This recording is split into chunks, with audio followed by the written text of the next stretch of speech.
Well, an ensemble is a group of artists that work collectively. We're working together as a collective to create a new piece of work. There isn't that distinction of the writer, the director, the producer, the actors. There are those roles, but we all meld and work together, so at any given point we can stop and say, wait, this isn't quite working. Let's all have input into why it's not working. Today we restructured what we call the Bo and Nick through, so figuring out what the present day story of Bo and Nick is and how it goes step by step. This all came from improvisation that happened last week that I went back and took, and I did some rewrites of scenes. What ended up happening is that we realized that halfway through what I had, we were coming up against some big roadblocks, and we were having trouble with rising action as opposed to falling action. That is, that tension was continuing to build in the right way as opposed to falling too early in the play. The next kind of plot pause will be one of the girls has got to die. Right. That becomes, I think, the impetus to bring the other girl in. Right.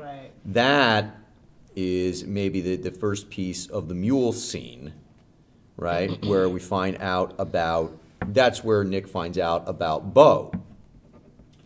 The entire ensemble sitting down with me to hash it out. Okay, if this happens and this happened, but if that didn't happen then this wouldn't happen, and does this make sense, and is this true, and I'm pulling out my hair, and we end up with a plan. What we have here, Nick would just be giving himself up. Well, maybe he doesn't have to. Maybe he can witness something and know. And then the scene that happens with the conversation is, I saw you, or I peeped you, right? They've never had the conversation that he is the dealer, right? So, like, it would be weird for him to come up all of a sudden if he is trying to play this.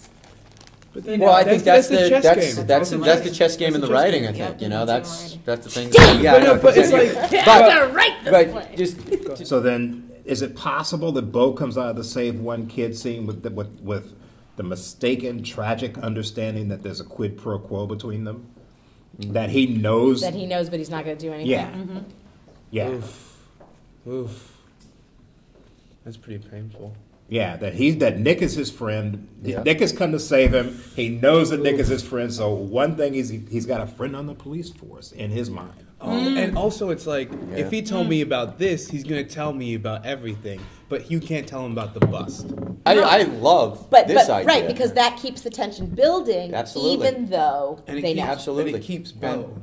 Because we're talking about why doesn't Bo run away? Well, I have a cop. Yeah. I know everything. I think it also motivates Nick's retirement later on. If there is, I'm going to tell you, you think I'm going to tell you everything. No, I'm not going to tell you everything because I can't, because I'm a cop. And that gets to the end of the scene. As long as he's a cop, he can't save that one kid. I love this type of work.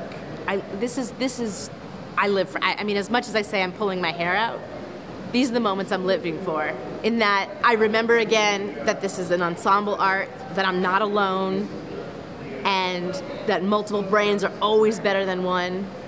And I have a piece of a vision and they have their pieces and it comes in. That's the magic, I think, to me. As much as it kills me, it's also the magic, really. Maybe that's my high.